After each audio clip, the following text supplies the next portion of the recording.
आपको लगता है कि कोई स्पार्क नहीं होगा, इसी तरह चलता रहेगा, आईनी बेंच अपनी जिम्मेदारियां इसी तरह संभालेगा, और जो दूसरा सुप्रीम कोर्ट चल रहा है पैरेलल उसके, जिसको याहिया अफरीदी हेड करेंगे, वो वही 302 और दीगर कुछ मुकदमा देखा करेगा, आईनी मामला सारे इधर चले जाएंगे। तो ये पैरेलल सिस्टम चलता जाएगा या कोई स्पार्क आप देख रहे हैं? देखिए, स्पार्क हो भी तो क्या, उससे कोई चिंगारी कितनी निकलेगी, कोई इरप्ट होगी कोई चीज़। ये असल तो मसला ये है, कुछ जजेस की राय जिस तरह ये था कि फुल कोर्ट हम 4 नवंबर को बैठे, मेजॉरिटी क्या सोच रही, ये असल चीज़ है। तो मेरा ख्याल है कि 2 महीने अगले जो हैं, इन्हीं 7 जजेस ने जो है वो आईनी बेंच के होंगे। इन जजेस पे अब देखना है कि इन जजेस को हुकूमत ने चुना है। अगर 26वीं आईनी तरमीम का केस लगता है तो इनके सामने ये दरख्वास्त होगी कि जी आप नहीं फुल कोर्ट सुने, तो क्या ये फुल कोर्ट को रेफ़र करेंगे? और वो जो ख़त आपने ब्रेक किया था जी, जिसने 4 नवंबर को एक फुल कोर्ट बनाने की कमेटी ने, जी, उस वक्त की कमेटी में आपको पता है मुनीब थे जी, और मंसूर शाह थे, जी, जी। उन्होंने जो फैसला किया था वो फैसला अब किधर गया, और वो फैसले पे इम्प्लीमेंट आपको होता कभी दिखाई दे रहा है? हो सकता है या नहीं पॉसिबल? देखिए, वो उस वक्त ही होगा जब याहिया अफरीदी साहब उस चीज़ की रजामंदी देंगे। याहिया अफरीदी अब जिस तरह अगले हफ्ते वो कराची में है, तो मेरा ख्याल है कि सोच यही है कि फ़िलहाल हमें जो है वो इस वक्त एग्जेक्टिव और पार्लियामेंट मजबूत है, फ़ैसला साज जो असल फ़ैसला साज हैं वो भी जो इस वक्त उनका पड़ा भारी है। तो इस वक्त हमें जुडिशल रिस्ट्रेन का मुजाहरा करना चाहिए, जुडिशल रिट्रीट करनी चाहिए कुछ टाइम के लिए, और देखना चाहिए चीज़ों को, और ऐसा नहीं कि हम दीवार के साथ टक्कर मारें। तो ये ओपिनियन जो है ये ज़्यादा पाई जा रही है। लेकिन एक बात है कि 26वीं आईनी तरमीम पे मुझे जो महसूस हो रहा है वो ये है कि मेजॉरिटी सुप्रीम कोर्ट में जजेस समझ रहे हैं कि हमारी पावर को इनक्रोच किया गया। क्या किसी स्टेज पे मंसूर शाह साहब ने, मुनीब साहब ने या दीगर कुछ जजेस ने कभी सोचा कि रिज़ाइन कर दिया जाए, इस सिस्टम का हिस्सा ना रहा जाए, या इस तरह की तजवीज़ कभी काबिल गौर रही नहीं? देखिए, मुझे नहीं मालूम कि इस हवाले से, लेकिन ये शुरू में जो है सब ने उनको यही कहा, ये इतला थी कि जी आप रहें, क्योंकि आप रहेंगे तो जो है वो एक उम्मीद रहेगी। लेकिन मेरा ख्याल है जो एक्सपेक्ट किया जा रहा था कि जी तीसरे नंबर से जज आएगा तो कोई रिएक्शन आएगा बड़ा स्ट्रॉन्ग। सुप्रीम कोर्ट बार का इलेक्शन आपको पता है हुकूमत जीत गई, हुकूमत का ग्रुप जीता है, इंडिपेंडेंट ग्रुप जीता, उससे काफ़ी डैमेज हुई है जो काज थी जुडिशरी की, इंडिपेंडेंस ऑफ जुडिशरी। और अब भी जो इस वक्त सूरत हाल है उसमें अगर आप देखें तो ऐसा लग रहा है कि जो चीज़ें हैं वो इंडोर्समेंट हो चुकी है उनकी। लेकिन 3 नवंबर 2007 को जज घर भेजे गए थे और मार्च 2009 में जज फिर बहाल हो गए, 2 साल लगे थे। तो एक टाइम आता है, कई दफ़ा चीज़ें स्लो होती हैं फिर ऊपर जाती हैं। एक वाक़या जो है ना चीज़ों को यानी जैसे एक यानी मामलात को ख़राब कर सकता है। तो हुकूमत, इसमें कोई शक नहीं कि फ़िलहाल उसने हुकूमत ने कंट्रोल संभाल लिया। आप गवर्नमेंट के विजडम को दाद दे रहे हैं बेसिकली कि 6 जजेस से मामला शुरू हुआ, बहुत स्पार्क आए, लेकिन कहीं डावाडोल नहीं गवर्नमेंट ने होने दिया, बड़े अच्छे से उसने मैनेज किया, ब्रिजिंग की, अपने सारे मामला, सारे प्यादे बिछाए, सारा कुछ किया। ये बेसिकली आप कह रहे हैं? देखिए, दाद तो बनती है काजी फैसल साहब, जिन्होंने 6 जजेस के ख़त पे भी जिस तरीके से उन्होंने उस मामले को चलाया, पूरे निज़ाम को जिस तरह चलाया, 26वीं आईनी तरमीम में 63A का फैसला करके जिस तरह 2/3 दिलवाई, रिकाउंटिंग में नून लीग के 3 MNA बढ़ा दिए। आपको और फिर हुकूमत का कोई शक नहीं है कि इसमें है, बिल्कुल उन्होंने जिस तरीके से ये अब सिस्टम लाए हैं कॉन्स्टिट्यूशनल बेंचेस, और जिस तरह सुप्रीम कोर्ट में उन्होंने चुन चुन के जज जो इंडिपेंडेंट थे उनको साइड लाइन किया, ये दाद बनती है। नहीं, आप ये नहीं समझते कि वो 63A जो है वो पंजाब में इस्तेमाल करके हमजा की हुकूमत ली गई उस वक्त?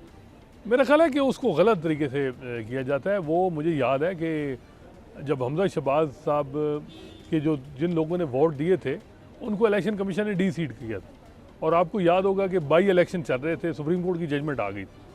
तो सुप्रीम कोर्ट ने कहा जी कि जो हमजा शहबाज हैं ये ट्रस्टी वज़ीर आला होंगे। सुप्रीम कोर्ट उमर अता बंदयाल साहब ने हेयरिंग की थी, और जो बाई इलेक्शन के रिज़ल्ट आएंगे दोबारा इलेक्शन होंगे। तो बाई इलेक्शन जब ज़िमनी इलेक्शन हुई है उन MPs की सीटों में, तो मेरा ख्याल है 19 में से 16 सीटें PTI जीत गई थी, और वाज़ेह अक्सरियत उनकी पंजाब में हो गई थी परवेज़ इलाही साहब। अगर हमजा शहबाज वो सीटें दोबारा रिगेन कर लेते उनके लोग जो डी-सीट हुए थे, तो वो वज़ीर आला होते। वो तो मसला ही नहीं था। वज़ीर आला उनका मसला हुआ कि जो बाई इलेक्शन, जो ज़िमनी इलेक्शन था, मतलब आप कह रहे हैं कि जो बंदयाल साहब का 63A का फैसला था वो आयन रीराइट का नहीं, जो वो उसका- गलत है, वो गलत है, लेकिन उसका मैं कह रहा हूँ उस बाकी वो फैसला बिल्कुल वर्स्ट जजमेंट थी, री राइट था। लेकिन ऐसे कई फैसले सुप्रीम कोर्ट में हैं। अभी रिसेंटली जैसे अमीनुद्दीन खान ने एक जजमेंट लिखा कि एक जज रिटायर हो जाए तो उसके खिलाफ अगर सुप्रीम जुडिशल काउंसिल ने कार्रवाई शुरू की हुई है तो फिर भी उसको निकाला जा सकता है। और आपके सामने मज़ाहिर नकवी को निकाला गया, पेंशन सब कुछ ख़त्म। हालांकि चले गए थे, हाँ, वो रिजाइन करके चले गए थे। जी, आइन आर्टिकल 209 बड़ा क्लियर है कि मिसकंडक्ट की कार्रवाई हाई कोर्ट या सुप्रीम कोर्ट के जज के खिलाफ होगी। जब जज रिजाइन कर देगा तो फिर जज ही नहीं रहा, तो फिर कयूम सिद्दीकी साहब बड़ा सीनियर नाम है, उन्होंने एक ट्वीट किया तो उन्होंने कहा कि जो 3 नवंबर 2007 की परवेज़ मुशर्रफ की इमरजेंसी थी, जी उस इमरजेंसी को स्टे दिया गया था सुप्रीम कोर्ट से। जी तो इसी तरह का डिस्कशन फुल कोर्ट में डिस्कस हुआ जब अभी याहिया अफरीदी साहब चीफ जस्टिस के लिए अभी कमेटी नहीं बैठी थी, इनका नाम नहीं आया था, 3 में से चुना जब गया जी। तो फिर इस तरह के ऑर्डर पर गौर हो रहा था फुल कोर्ट के, कुछ ब्रदर जजेस जो हैं इस तरह की डिस्कशन कर रहे थे। ये दुरुस्त बातें हैं, इस तरह की कोई बातें हुई उधर या ऐसा कोई तज़किरा नहीं है? देखिए, मेरे पास एग्जैक्ट इन्फॉर्मेशन नहीं है, लेकिन ये बात बिल्कुल ठीक है कि जजेस की कंसल्टेशन चल रही थी और जजेस इस हवाले से देख रहे थे, लेकिन तकसीम थी और चलें, जजेस, इसे इस और तरफ उसकी फेस मेन करें। वजह ये थी कि जो मेजॉरिटी जजेस साथ नहीं सपोर्ट नहीं कर रहे थे इस मामले को, ये सजेशन को जो आप कह रहे हैं, उसकी मैं जो समझ रहा हूँ वो ये थी कि काजी फैसल साहब बैठे हैं अभी और वो इस पूरे निज़ाम के ग्रंटर हैं। 26वीं आईनी तरमीम की राह हमवार करने में उन्होंने कोई कसर नहीं छोड़ी। अगर हमने कुछ भी किया तो ये जो है जो है वो हमारा कोई भी फैसला ये कलअदम कर देंगे। तो इस वजह से कुछ जजेस की राय होगी कि हमें कुछ नहीं करना चाहिए, और वजह जो है वो काजी फैसल थी। कुछ दिन पहले जब अभी कमेटी बैठनी है और अभी चांस है, फिर भी अभी भी सोचा जा रहा है और स्पेकुलेट किया जा रहा है कि मंसूर शाह साहब को बताया गया कि आपका नोटिफिकेशन हो जाएगा, इस तरह की बातें भी। तो उन दिनों क्या बातें हो रही थी जब फुल कोर्ट बैठता था, तो क्या डिस्कशन होता था, जजेस आपस में क्या बात होती थी, कुछ सरगोशियों तक जो आप तक पहुंचती हो, क्या गुफ्तगू थी? देखिए, उनका अब यही मामला था कि क्योंकि ये जो जजेस हैं मंसूर अली शाह और जज सत्तर मिनल्ला, इनका ये इन्होंने supreme court practice and procedure act को भी इंडोर्स किया हुआ है। ये तो पार्लियामेंट की सुप्रीमेसी के साथ हमेशा इनकी जुरिस्प्रूडेंस जो है रिसेंट पास की देखें तो वो रही है। तो ये इनके लिए भी बड़ा था कि जी पार्लियामेंट को आप कैसे रोक सकते हैं, लेकिन ये भी था कि जी जब हमारे पास इख्तियार ही नहीं होंगे तो फिर कैसे चलेगा मामला।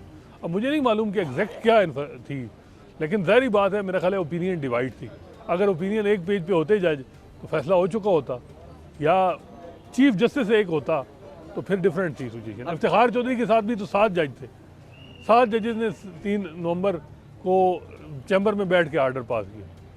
यहाँ असल मसला ये है कि 7 करते तो ये बिल्कुल बात ठीक है, काजी फैसल चैम्बर में ही बैठे थे। 8-5 वाला तो फैसला माना नहीं गया जी। तो अगर 7 कुछ कर भी देते और वो बिल्कुल ऐसे हो उससे जाता, क्या होना था? बिल्कुल वो रिवर्स हो जाता, और वो बंदयाल साहब का फैसला नहीं माना गया बिल्कुल इलेक्शन के उसको लेकर। बिल्कुल, और उसी की वजह से ही सारा मसला बना है। आज का जो इलामिया है वो तो ज़रा मुख्तलिफ है, बॉडी लैंग्वेज भी, जो इलामिया की बॉडी लैंग्वेज है, जो फील है उसमें, वो भी बड़े मुनफरद है। वो बातें जो पहले नहीं कही गई थी, नहीं हुआ करती थी, उन बातों का तज़किरा आ गया दोबारा से। तो आप बदौर कोर्ट रिपोर्टिंग, आपका तजर्बा है माशाल्लाह, आप इसे किस नज़र से देख रहे हैं? देखिए, चीफ जस्टिस याहिया अफरीदी के हवाले से कोई आदमी प्रिडिक्ट नहीं कर सकता। उनके हवाले से परसेप्शन हर रोज़ तब्दील होती है। एक दिन एक ऐसा इकदाम होगा कि एक जमात उनको क्रिटिसाइज़ करेगी, अगले दिन वो कोई ऐसा कदम उठाएंगे जिससे वो जो जमात है वो खुश हो जाएगी, दूसरी जो तारीफ़ कर रही थी वो नाराज़ हो जाएगी। तो यही हम देख रहे हैं कि याहिया अफरीदी साहब ने ओहदा संभाला जब, तो उन्होंने इन 6 जजेस को चीफ जस्टिस हाउस बुलाया और इतला दी है कि उन्हीं कुर्सियों पे बिठाया जिन पे काजी फैसल साहब ने बिठाया था। और काजी फैसल साहब ने तो उनको कहा था कि मोबाइल भी वापस कमरे से बाहर रख के आओ। तो यहाँ तो ये सूरत हाल नहीं थी। याहिया अफरीदी साहब ने बड़ी रिस्पेक्ट दी। जब ये खबर आई तो हर एक ने कहा कि याहिया अफरीदी साहब तो डिफरेंट मूड में। फिर उन्होंने बड़ा वाज़ेह कन्वे किया कि जी इंटरफेरेंस ना हम किसी मामले में एग्जेक्टिव की करेंगे और एग्जेक्टिव से भी एक्सपेक्ट कर रहे हैं कि हमारे मामलात में कोई इंटरफेरेंस नहीं होगी। फिर उन्होंने जैसे मंसूर अली शाह का जो केस मैनेजमेंट प्लान था वो उसको इम्प्लीमेंट के लिए फुल कोर्ट में उसको रखा। फिर उनके हवाले से जो इकदाम मंसूर काजी फैसल साहब ने उनको ADR कमेटी से हटाया, उनके रिसर्चर वापस किए, वो सब कुछ वापस, उससे उनको अप्रिशिएट किया हर एक ने कि जी याहिया अफरीदी साहब लगता ही है कि हुकूमत की जो एक्सपेक्टेशन है उन पे पूरा नहीं उतरेंगे।